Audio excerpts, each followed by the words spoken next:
investors are confident in the Ghanaian economy. Aside from pumping the economy with a $3 billion loan, the government has also introduced new taxes this year to increase internal revenue generation. But some small traders like Solomon Bulawa say the taxes are making life more difficult in the short term. Things are really going to be a little bit tough. So if government does not really step out with this import duty, we are really going to have a serious crisis on our head. Ghana is targeting a GDP growth of 5% this year. The government says it expects a rapid economic recovery as it further eases restrictions with the rollout of COVID-19 vaccination. And as his business expands, Solomon Bulawa hopes to stock more. The Uganda Free Zone Authority Business Forum with some investors in the agricultural sector on Tuesday, with the aim of enlightening them about the business opportunities in free zones, including the applicable tax incentives. UBC correspondent Dennis Ongoa has the story. In Kampala sought to enlighten the business community on the opportunities presented by the Free Zone scheme. Uganda Free Zones Authority officials led by Dr. Heski Momi engaged the business community in the agricultural sector on export-oriented investment in the free zones. So it's about giving people the incentives they require to be able to be competitive in both price and quality. There are products that will produce here, and we Ugandans will be happy, to consume them. But the international market will be unhappy.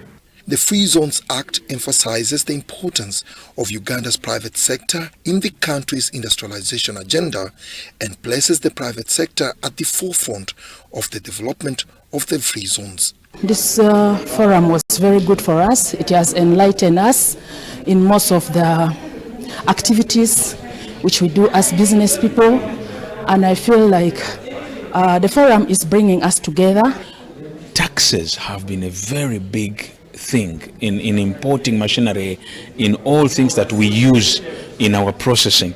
So if a free zone is going to waive away this, then it is very much interesting. Tax incentives in free zones apply to both local and foreign investors, private and those in public free zones across the country. On the domestic side, we have a 10-year tax holiday that applies to a developer and also an operator in an existing free zone, for as long as you meet the investment threshold and also thresholds concerning employment and export.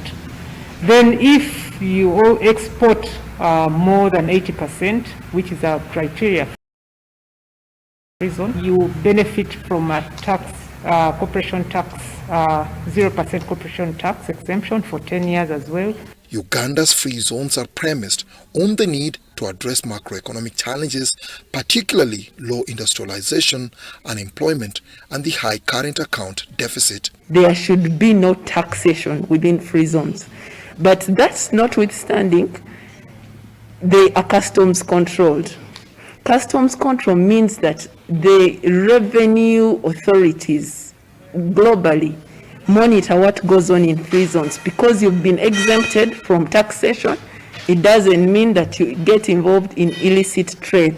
All free zones in Uganda must export 80% of their goods out of East Africa to benefit from the tax incentives government provides for free zones developers and operators. Dennis Igoa for UBC Business. When we return, international news. India records more than 200,000 COVID-19 cases in one day for the first time. And later, sport. Delta State to host 2022 National Sports Festival.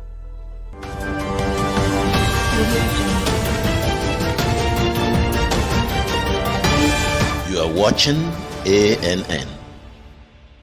Whether in your house, at your office, on your phone or online, we are there.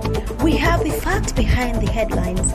We cut to the chase with the news you really need. We cover every angle. We are the bigger, better news network. We are African News Network. ANN, Watch ANN News on MITV from a truly African spirit. Welcome back. This is ANN News. For the first time, India has recorded more than 200,000 COVID-19